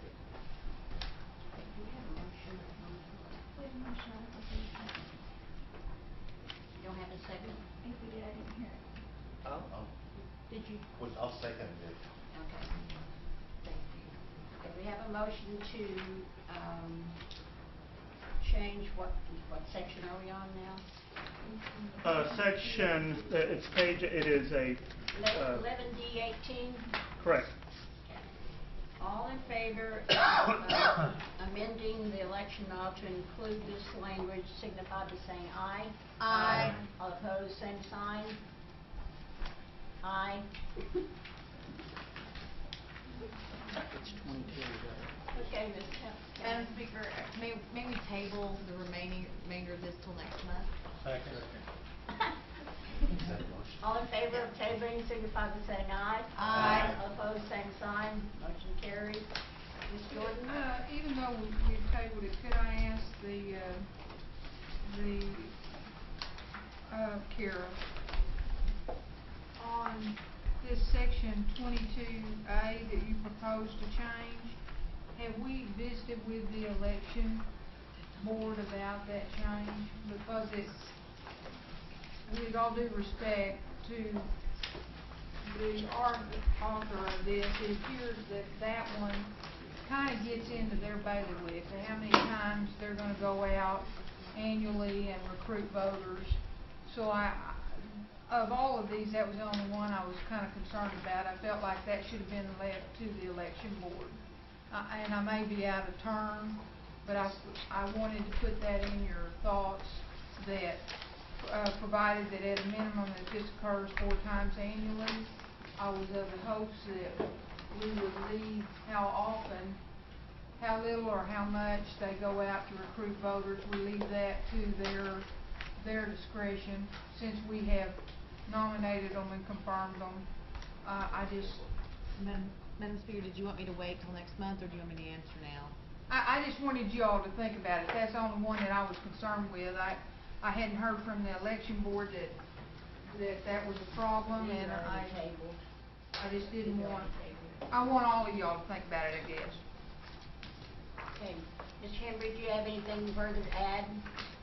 No, ma'am. Chairman. I entertain the motion. Are there any announcements? No. Hurry. I make a motion that item 1 under new business be approved. Okay. Do I have a second? Moved in second. Item 1 is the NCAI and the delegates. All in favor signify by saying aye. Aye. All opposed, same sign. Motion carries. Item 2 was withdrawn. Item 3 was already approved. Item 4 is request to change the Tuesday morning committee meeting. We have several sponsors. Ms. Jordan, you're listed first as a sponsor on item 4. Did you want to bring that forward? Over the course of the last 2 years, we have kind of been watching some of the costs of having meetings split into 3 different days, and had noticed that we've only got 2 meetings on Tuesday, and it was causing a lot of people to have to stay over Monday night, which Brad had done a little study, and he's not here today, but he exposed those figures to me, that it's costing about $6,000 a year out of the council's budget for people to stay overnight between Monday night and Tuesday to come to those 2 meetings on Tuesday morning. So several of us had talked about it, and thus the request today that we ask this body to consider moving the 2 meetings that are now on Tuesday, which one is health and one is Harley's committee, to Mondays at 1 o'clock and 2 o'clock with the, I know there's some concern by some of the council of the meeting, of Harley's meeting, people didn't want to miss it for work or whatnot. So what we would like to do is to ask this body to consider moving that meeting to 2 o'clock, which means you were going to be here at 3 for all of the additional meetings on Monday, and that's also the council meeting day. That would just mean that you could come in an hour early if you were on Harley's committee. If you were on the health committee, you would come in at 1 o'clock. You would back up and come in at 1 o'clock. And that would free up Tuesday for you to work with your constituents on meeting their needs out in your respective districts. The additional observation that we've made is that it has put quite a hardship on at least one member of both of those committees because of a prior commitment that he had on Tuesday morning. And I would just ask, in fairness to him, we've moved some of these meetings around before for ease of other tribal council members. I would ask that all of you all find it in your heart to, at this time, place those meetings at 1 and 2 o'clock on Monday so that we can meet the ability of another tribal council member to make those meetings. So are you making a motion? I'm making that motion. Moved in second. Now discussion. Ms. Coates? I recognize the hardship that has been caused to Councilor Hoskin for the last 2 years, and this body has made a great consideration to him to schedule a meeting that he was particularly interested in being a part of, given his father's presence on that committee for many years. The Education Committee, which I chair, to Tuesday afternoon. This caused for 2 years a 2-hour lag in time, which many members of this council was an inconvenience, quite frankly. But there were a number of people on this council, including myself, who voted to go ahead and bear that inconvenience, and who did bear it for a couple of years in deference to Mr. Hoskin. That meeting has now been moved to 3 o'clock on Monday, and Mr. Hoskin is able to make that time period as well. As the chair of that committee, that presents something of an inconvenience to me, because when I'm coming off of an event on Sunday on the West Coast, I can't get here by 3 o'clock from the West Coast on Monday. That means that I have to fly halfway to Phoenix, to Dallas, to some other location, and spend the night on Sunday night in order to even make the 3 o'clock meeting. But I've agreed to do it because that happens a few times a year. It's an inconvenience, but I can do it. To move the Tuesday morning meetings to 1 and 2 o'clock, I understand that that will allow Mr. Hoskin to attend, but it will knock me out of them. I've looked at my schedule. I sat down with people from CATA yesterday. We looked at the schedule of community meetings, history courses, conferences for the coming year. And I'm traveling on just about 50%, if not more, of the weekends in the coming fiscal year. What it specifically means is that there are 5 out of the 12 months in fiscal year 2009, or 2010 rather, in which I would not be able to make the community services meeting, the health committee meeting, and would have this inconvenience of spending the night somewhere else in order to even make my own meeting at 3 o'clock. I can make the 3 o'clock meeting by spending the night elsewhere, but I still can't make those earlier two, even by doing it that way. And that reduces my ability to participate in those committees to just over 50%. And had we not changed the October meeting, it would have been at 50% because I wouldn't have been able to make them at that time in that month if we hadn't changed it for NCAI. We've got a dilemma here because it appears that one or the other of us is going to be inconvenienced. I would point out that the activities that I'm engaged in over the weekends are tribal business. Without exception, that's what they are. In addition to that, I am a professor and I teach on Mondays and Tuesdays, and it's been with great cooperation from my colleagues at my university that they cover classes for me so that I can come and attend meetings on both of those days. So I'm actually missing work myself on both of those days, in addition to the community meetings that I'm attending on Sunday. So I don't know what the resolution to this is, but I just would ask this body to take that into consideration, I guess. It was mentioned by Councilor Hoskin in a meeting a couple of months ago that this was a sporadic occurrence, but this is not a sporadic occurrence. I'm traveling on weekends more often than not, and this is the situation I'm looking at. Councilor Hoskin and I have spoken congenially about this, and I don't know what the resolution is, but I would just put it in front of this body that we're conveniencing one person and inconvenience another, it appears. And it goes beyond inconvenience. It becomes inability to perform the job. I'm missing work on Mondays and Tuesdays in order to be here already. So, I guess that's it. Ms. Calwatt. Thank you, Madam Speaker. I think it's problematic for a number of reasons, but I think there's probably a different compromise. I don't know, unfortunately there's just a cost of us doing business, but me as someone who's coming from just an hour away, who's not at large, the additional time that's guaranteed because we do spread out the meetings allows, as a co-chair, for us to have subcommittees when we need them. It allows for additional special meetings when we have things come up, like we've had the special rules. It gives us the ability as chairs and co-chairs to really address the whole agenda and guarantee that we're already here and we have these days set aside so that we can do the business of the council. And that's just going to cost some money.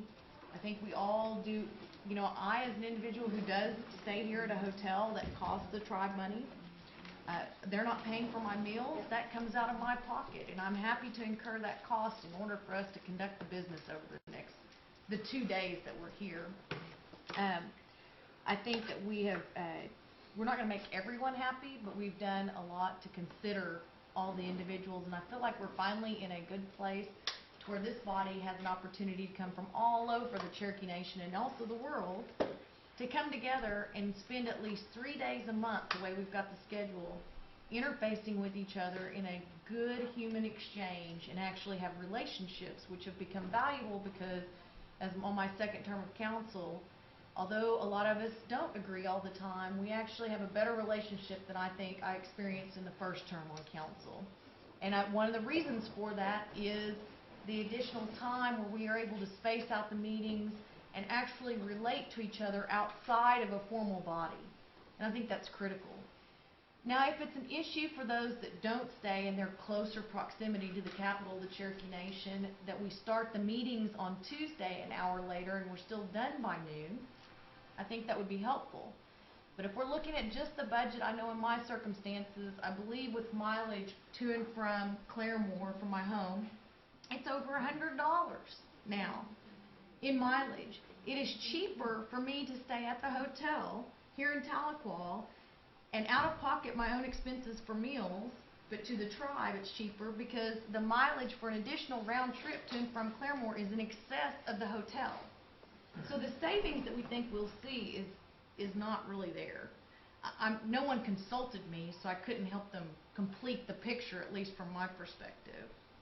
But I can't support it as is, but I'd like to make a motion that rather than look at moving it to one day, we accommodate some other people and we move the Tuesday meetings an hour later, so they would start at 10 and be done by noon, and we could still accommodate special meetings as needed. We have a motion on the floor. That's a motion to amend theirs. Okay, any discussion on her motion to amend her motion? Are you Does it require- offering it as a friendly, or? No, she's amending your, Madam Chairman, I'm it would be proper for her to ask if there's a friendly, and she would either accept it or reject it as a friendly. But I don't have to, because I don't think it'll be accepted as a friendly. That's why I offered Well, the motion. okay. To give you the opportunity. Okay, would you accept it as a friendly amendment to move Tuesdays, keep it 2 days and move the Tuesday meetings If an you hour will later? move it to the afternoon, because I think That would Councilor accommodate Hoskins everybody. can be here in the afternoon, Yeah. and we would still have it on 2 days, but have it at 1 and 2, and allow Mr. Hoskins to get here and do his business. Yes, and we'll have a vote and be done with it. let's see, Ms. Fishing Hawk. I yield to Mr. Hoskins. I just wanted to understand, make sure I understood what the vote was gonna be before we take it. Could you run down the schedule one more time, just so I... And Julia, jump in here, but will it matter to you which time, 1 or 2, for your community meeting? For Harley's meeting? 1 would probably be better. Okay. I would propose then that we have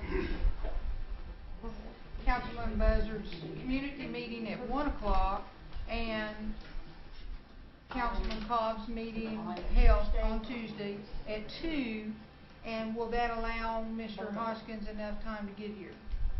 What time did Tuesday 1 and, start? 1 and 2. Absolutely, and then if you'd yield back, very brief comment. And, well, that was just point of clarification. Yeah, So I I know. guess, Accept it as a friendly. oh, yes, and Kara, are you okay with 1 and 2? I will accept that. I will make it okay to accommodate my colleagues, because I think that's Okay, important. then everybody's happy. Mr. Hoskins. Well, just briefly, I have great respect for Councilor Coates, and I understand she has a career outside of the council, and I do too. It's tough to balance those, and hopefully not impossible, and I realize it's a difficult thing to balance those two. I've been off 2 committees for 2 years, and I wish that that wasn't the case, and I don't wish it on you. But maybe this is a compromise, maybe there's other compromises, but thank you, Minister. Mr. Thornton. I would also like to offer a friendly amendment, and my friendly amendment would be maybe to eliminate the Tuesday and move it to the last Thursday of the month, the Meals and New Year, and have these meetings, Community Service and Health Committee, which are the 2, to 10 and 11 o'clock, and then have the rules at 1 and 3. Second motion. Ms. Jordan. And, would eliminate Mr. Henry. Okay, I hadn't heard Thursday talked about at all, so yes, Thursday would probably be an appropriate day. I will accept your friendly amendment. Mr. Embry. Offered as a friendly amendment, accepted? Yes. Okay. So would the Secretary read the motion as it stands right now with the 2 friendly amendments? I think that would be... That's what we want to know. I think the motion is, right now, to leave Monday the way it is, starting at 3 with education and culture. Have nothing on Tuesday, and Thursday morning of E&F and rules, which is the last Thursday of the month, have 10 a.m. community service, 11 a.m. health, 1 o'clock rules, 3 o'clock E&F. That Is right, Mr. Thornton? Yes. Is that your understanding of the motion? Yes. Yes, okay. That's the motion as it stands right now. Okay, Ms. Coates? That doesn't work for me at all, at all. We've already got 2 meetings on Thursdays afternoons, so this takes up the morning as well. That means that there's basically a third day every month when I will have to find colleagues to cover my classes, a third day every month that I will be out of work. Some of you may have noticed that when I'm teleconferencing on Thursdays, I leave the meetings early or I come in late. Well, that's happening because I've got a class to teach, right? And I have to go to do that. The fact that there's no meeting on Tuesday doesn't give me that day to work because since we have a council meeting on Monday night, I've got to travel back on Tuesday, so I'm still out of work. So switching it to Thursday, all that does is take me out of my other job for a third day rather than the 2. And I impose a lot on my colleagues already to help me out and cover my classes with this, and that would actually be a real burden for me. Thank you. Any further discussion? Call for the question. Questions been called? Point of information, can you repeat Yes. just to make sure before we vote on this? Ms. Britton, would you repeat it again, please? Mondays of council would remain the same, 3 o'clock education and culture, 4 o'clock resource, 6 o'clock council. Nothing on Tuesday, last Thursday of the month, which is the normal ENF and rules day, you would have 10 a.m. community service, 11 a.m. health, 1 o'clock rules, 3 o'clock exec and finance. Clear, Ms. Watts? Thank you, Madam Yeah. Speaker. All in favor of this, the motion as she just read it, signify by saying aye. Aye. All opposed, same sign. Aye. Okay. Abstain. Roll call. Abstain. Don't care. Buell England, Yes means you support the motion. No. Bill John Baker, Yes. Jack Baker, No. Carly Buzzard, Abstain. Julia Coates, No.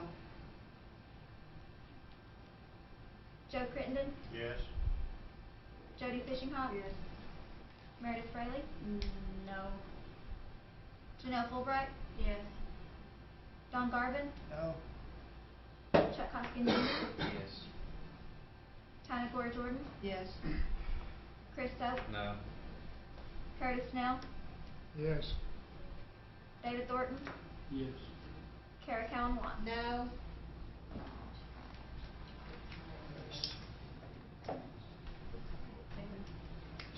We have 8 yes and 7 no and 1 abstention. Madam Speaker? Yes. Order, I believe it would fail because it would have to have a total of the majority of those present, which would require 9, and they do not have it. Ms. Ringley, that's correct, isn't it? Or is it? An abstention is a non-vote. And It counts as a no, more or less? Counts as a no. let's consult. Let's consult. You know, Hold on, I got another because question. there are different when it calls with a 2/3, etc. There are different rules as to abstentions.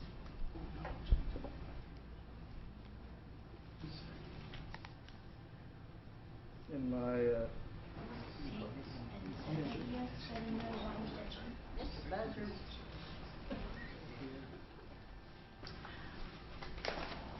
okay, 51, page 51.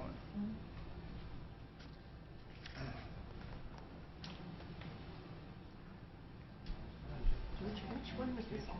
This was on to Thursdays.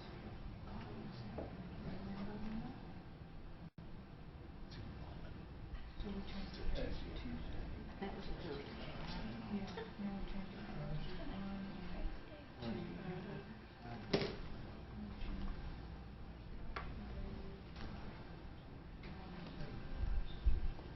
Mr. Garvin? When he gets through looking, I will be next.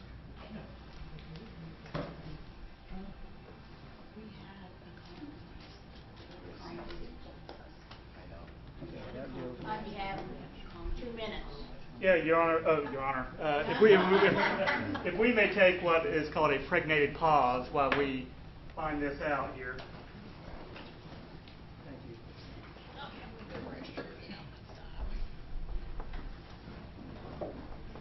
you. While Chris is out of the room, let's revote right now.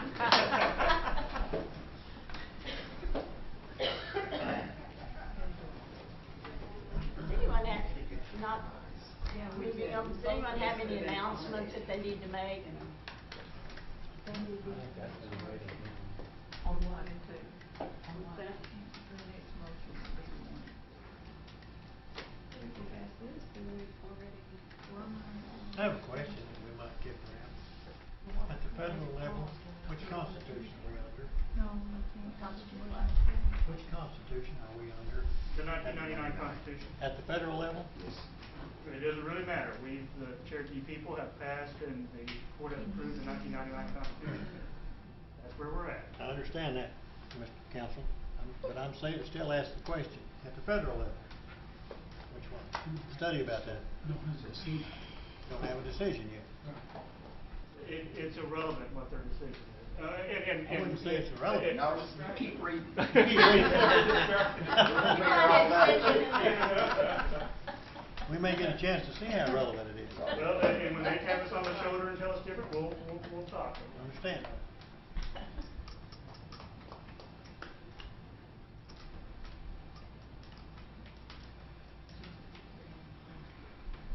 Diane, anything going on in your area? Mr. Baker has a question. What day is your class on Thursday? What time is it? It changes every quarter, but there's no way that I don't ever not have a class sometime during the day on Thursday. Well, I mean, would it be something that we could take an hour recess during your meeting and accommodate? You're blocking a total of 6 hours throughout the day for meetings, right? Yes. 4 hours in the afternoon and 2 in the morning. Okay. There's no way that's going to miss. But what I was saying is, if you had a 10 o'clock, then we could have a 9 and then take a recess and then pick up at the end, or if it's a 2 o'clock or whatever. I'm just asking. It's really unwieldy. Okay. And as I said, it changes every quarter. The schedule changes every quarter. Tuesday accommodate you? Tuesday would accommodate me. Chuck, would it accommodate you? Tuesday afternoon. Mr. Harley? That's what I thought. We thought we had a resolution to accommodate both of us. Okay. And Harley, But would then Thursday got thrown into the mix. A motion to reconsider. There you go. That's what I was getting at. I would like a motion to reconsider and ask that the times be changed back to Tuesday afternoon at 1 and 2. Do I have a second? Second. Moved and seconded. Any discussion? All in favor, signify by saying aye. Aye. All opposed, same sign. Okay, so. I think it had to be the abstention or somebody that voted the other way that brings asked motions for reconsideration. From the But prevailing party, which we haven't really determined.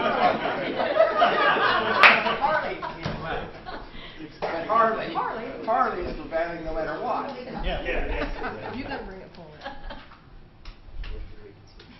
think we did it wrong. Are you having trouble spelling it, or? Well, Madam it's sending me Speaker, three to different clarify directions the most record of without the- having a question or answer, that if there's no objection from the body or the chair, that we accept that motion to reconsider from whoever, which would be Mr. Baker, and that action would stand.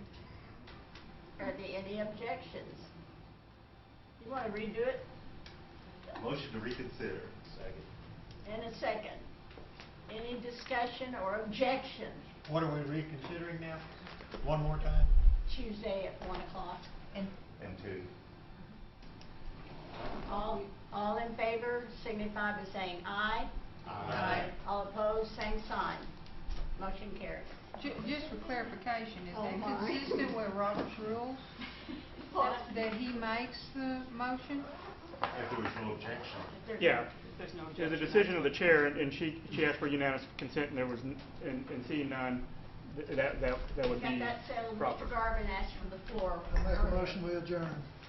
Do I have a second? Second. All in favor, signify by saying aye. Aye. Opposed, No. same sign. No division. I mean, there's a couple people want to talk yet. I'm sorry. It's time for the next meeting. Can you all hold by? I just wanted to thank the body very, very much.